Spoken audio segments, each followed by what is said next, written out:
पत्रकार शिवाजी नाईक बोलतो. आपण पाहता जनता न्यूज. जनता न्यूजमध्ये आपले हार्दिक स्वागत. श्री क्षेत्र म्हसोबा येथे ज्ञानेश्वरी पारायण सोहळा व श्री रामकथा कथेचे सुंदर असे आयोजन करणारे श्री क्षेत्र वरखेड म्हसोबा येथील गावकरी समस्त मंडळी. एकदम असं सगळ्या वातावरणामध्ये बदल झाला.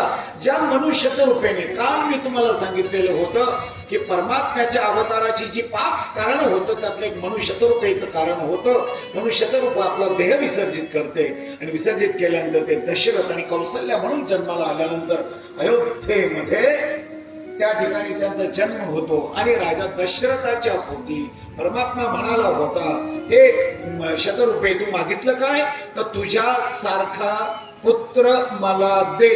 परमात्मा म्हणाला होता की माझ्यासारखा मीच आहे, माझा क्लोन नाही, माझा डुप्लिकेट तयार करता येत नाही, म्हणून मीच तुझ्या पोटी अवतरित होईल हा तिला दिलेला शब्द होता. म्हणून अयोध्या नगरीमध्ये राजा दशरथाच्या पोटी येण्याचं अभिवचन परमात्मा देत.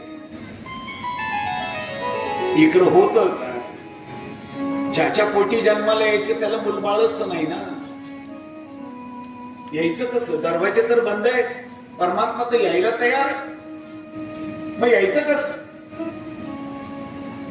राजा दशरथ हा त्या अयोध्येचा सम्राट आहे. दशरथ इतका पराक्रमी आहे की दशरथाच्या पराक्रमाची ताकद देवतांना माहित असल्यामुळे वेळोवेळी देवतांनी दशरथाची मदत घेतलेली आहे. त्या राजा दशरथाला 3 राण्या, वाल्मिकांच्या ग्रंथामध्ये 700 राण्यांचा राणीवसा आहे. नाथबाबांच्या भागवतात, नाथबाबांच्या रामायणामध्ये सुद्धा दशरथाला 700 म्हणजे राणीवसा आहेत. राजा म्हटलं का त्याला राणीवसा असतो. एकापेक्षा जास्त राण्या सांभाळण्याची कुवत राजाकडे असते, त्याचा स्वतंत्र राणीवसा असतो. राजा दशरथाच्या 3 राण्या, कौसल्या, सुमित्रा आणि कैकेयी या मुख्य राण्या होत्या. कोसल नरेशची आणलेली कौसल्या, आजचं जे अफगाणिस्तान श्रीनगर वगैरे आहे ना, इथून आलेली कैकेयी, सुमित्रा, म्हणजे ती आमची मामाची गाव आहेत तसं पाहिलं. हा सगळा परिवार असलेला राजा दशरथ एक दिवस विचार करतो. सहज आपल्या तैल पात्रामध्ये मुखावलोकन करतो आणि मुखावलोकन करत असताना विचार करतो का अरे मी या अयोध्या नरेश या नात्याने माझ्याकडे संतती नाही.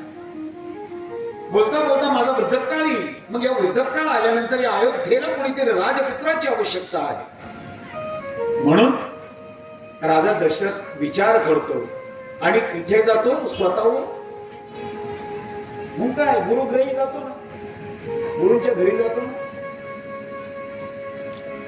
राजा दशरथ हा वशिष्ठ मुनींच्या घरी जातो. बघा तसं पाहिलं तर वशिष्ठ जे आहेत हे त्यांच्या वंशाचे कुलगुरु आहेत. राजा दशरथाने त्याच्या आसनावरून जर आदेश दिला असता, एखादा नोकर पाठवला असताना जा कुलगुरूंना बोलवून आणा, तरी ते रथात बसून घेऊन आले असते. पण हा राज्याशी संबंधित प्रश्न नाही, हा माझ्या कुटुंबाशी संबंधित प्रश्न आहेत, मला पुत्र नाही. म्हणून स्वतः राजा दशरथ रथात बसून कुलगुरूंच्या वशिष्ठांच्या आश्रमात जातो. हा राजाचा नम्रपणा आहे. आणि तिथे गेल्यानंतर अतिशय नम्रपणे वशिष्ठांना प्रणाम करतात. वशिष्ठ विचारतात, महाराज अरे मला सांगितलं असतं तर मी नगरीमध्ये आलो असतो ना. ते म्हटले नाही महाराज, गुरुवारी मी एवढ्यासाठी आलेलो आहे की माझ्या कुटुंबामध्ये काळजी आणि चिंता घर करून राहिलेली. म्हटले काय झालं? ते म्हणजे या नगरीला राजपुत्राची आवश्यकता आहे, मला पुत्र व्हावं ही माझी मनाची अपेक्षा आहे. माझ्या राण्यांना वाटतं की पुत्र व्हावं.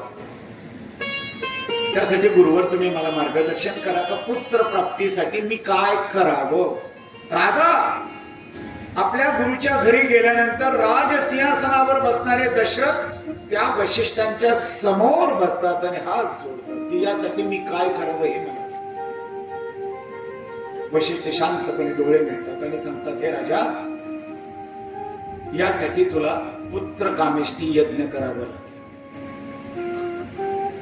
ते म्हटले की या पुत्र कामेष्टी यज्ञ कसा करायचा, काय करायचं, याबद्दल तुम्ही मला मार्गदर्शन करा. त्यावेळेस ते सांगतात की विभांडिक ऋषींचा जो पुत्र आहे शृंग, त्या शृंगाला आणून या ठिकाणी आपल्याला पुत्र कामेष्टी यज्ञ करावा लागेल. कुठे हो विभांडिक, कुठे होता शृंग, कुठे होता तुम्हाला माहिती आहे, तुम्ही नेहमी जातात तिकडे. त्या कोपरगावच्या बेटामध्ये विभांडिकांचा आश्रम, कोपरगावच्या बेटामध्ये शृंग ऋषी राहत होते, तिथे तपश्चर्या करत होते. बघा, कोपरगावच्या बेटात असलेले शृंग ऋषी इथून अयोध्येला जातात, त्यांना बोलावणं केलं जातं आणि शृंगांना सांगितलं जातं की या नगरीमध्ये पुत्र कामेष्टी यज्ञ करायचा.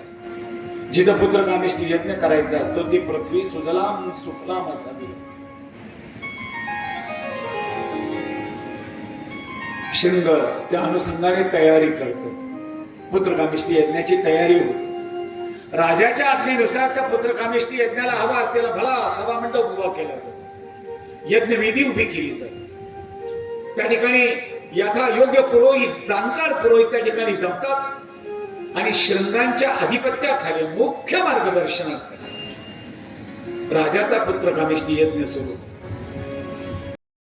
ज्यावेळेस हा यज्ञ सुरू होतो, यज्ञाचा शेवटचा भाग, आता यज्ञाची आहुती द्यायची. त्यावेळेस यज्ञ आहुतीच्या वेळेस त्या यज्ञामध्ये एक चरू म्हणजे खापराचं मडकं, त्याच्यामध्ये विविध वनौषधी ठेवलेल्या असतात. त्या वनौषधी त्या यज्ञामध्ये ठेवल्या जातात आणि शेवटची आहुती दिल्यानंतर त्या यज्ञाच्या ज्वालेने, यज्ञाच्या प्रखर तेजाने त्या वनौषधी त्यामध्ये शिजल्या जातात, ज्याद्वारे स्त्रीच्या गर्भामध्ये पुत्र तयार करण्याची क्षमता निर्माण व्हावी. अशा वनौषधींचा शोध जो ऋषीमुनींनी लावलेला होता, त्या वनौषधींचा प्रसाद त्या यज्ञाच्या माध्यमातून घेतला जातो आणि शृंग सांगतात, हे राजा दशरथ, हा जो प्रसाद आहे, हा जो चरू आहे, हा तुझ्या राण्यांना तुझ्या हाताने वाट. आणि मग वशिष्ठांच्या साक्षीने काही रामायणांमध्ये असं सांगितलेलं आहे का राजा दशरथ त्या यज्ञाचा जो भाग आहे, प्रसादाचा जो भाग आहे, हा प्रसादाचा भाग कौशल्येला देतात,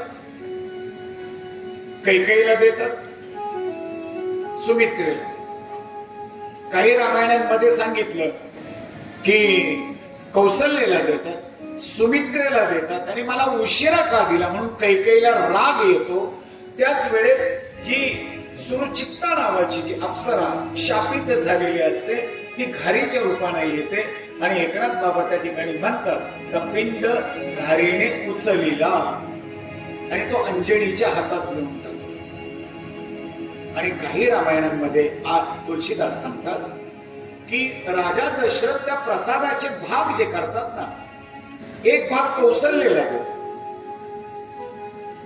एक भाग कैकेयीकडे देतात आणि दोघींना सांगतात का तुमच्यातून थोडा थोडा भाग सुमित्रेला द्या.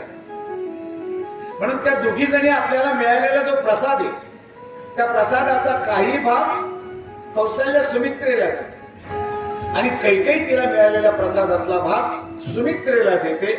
दोघींचे 2 भाग सुमित्रेला प्राप्त होतात म्हणून सुमित्रेला शत्रुघ्न आणि लक्ष्मण जन्माला येतात आणि यांना एक एक भाग प्राप्त होतो म्हणून कौशल्याला राम आणि भरत जन्म. दशरथा घे पायसदान पायसदान. दशरथा दशरथा घे पायसदान पायसदान. तुझ्यायती मी प्रगट दाहरो, तुझ्यायती मी प्रगट दाहरो. दशरथा दशरथा हे पायसदान पायसदान.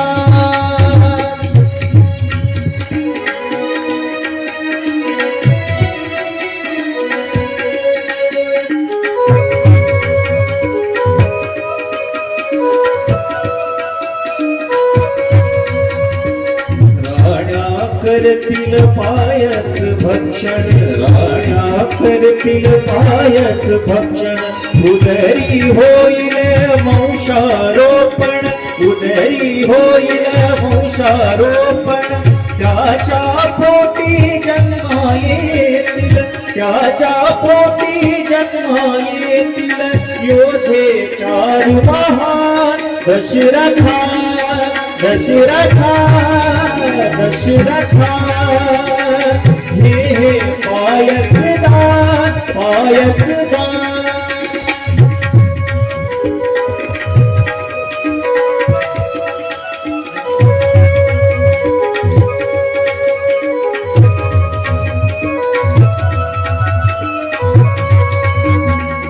श्री विष्णूची आज्ञा म्हणून, श्री विष्णूची आज्ञा म्हणून, आलो मी प्रसाद होऊन, आलो मी प्रसाद होऊन, या दानाची, या दानाची दाना होई, या दानाची दाना होई, असे अन्य उपमा दशरथा, दशरथा, हे पायक दान, पायक दान, पायक दान, पायक दान.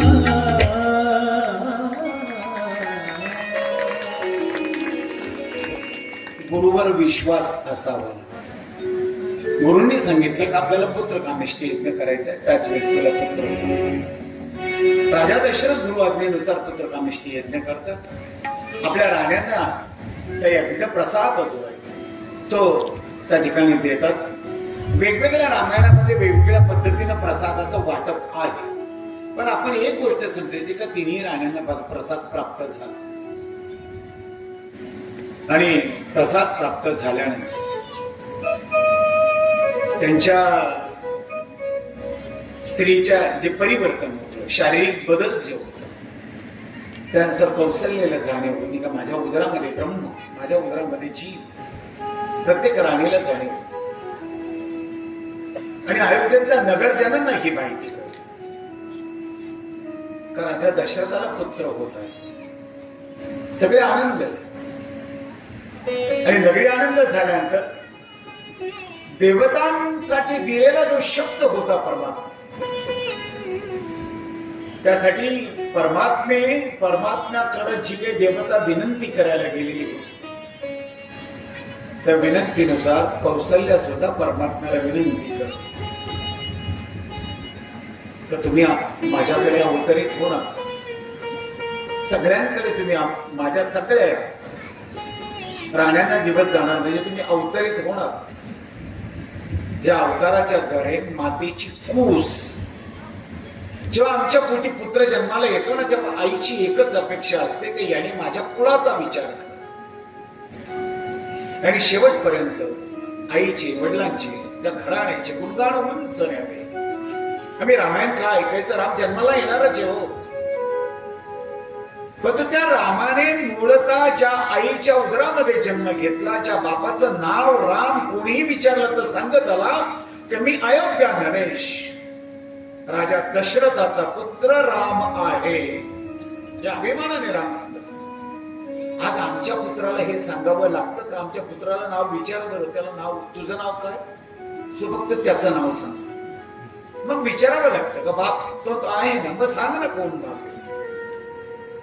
आम्हाला आमच्या घराण्याचा, आमच्या वंशाचा अभिमान निर्माण व्हावा हे आम्हाला रामायण शिकतं. आणि याद्वारे हळूहळू दिवस पुढे ढकलत असताना देवता सुद्धा त्या ब्रह्माची स्तुती करतात. आणि स्तुती करत असताना तो दिवस जवळ येतो.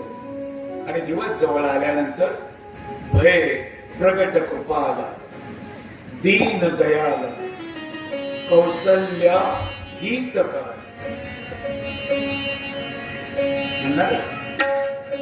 भय प्रकट कृपाला, दीन दयाला, कौसल्या हितकारी, हर्षित महतारी, मुनि मनहारी, अद्भुत रूप विचारी, लोचन वन रामा,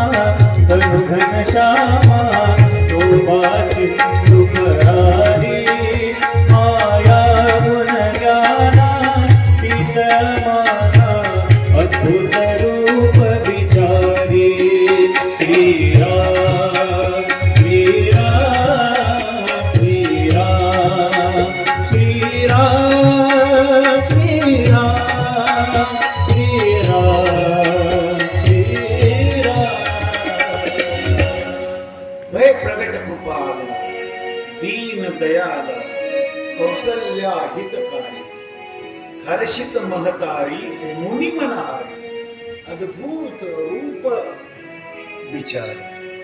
तुलसीदास वर्णन कर. वेळ भरत येते, चैत्र महिना येतो, नवमी तिथी येते आणि नवमी तिथी मधु मास पुनीता सकल पच्छ अभिजीत हर प्रीता मध्यान दिवस अति शीतन धामा पावन काल लोक विश्रामा.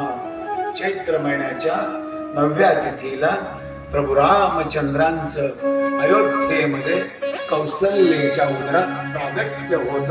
बोलिये प्रभू रामचंद्र भगवान की जय.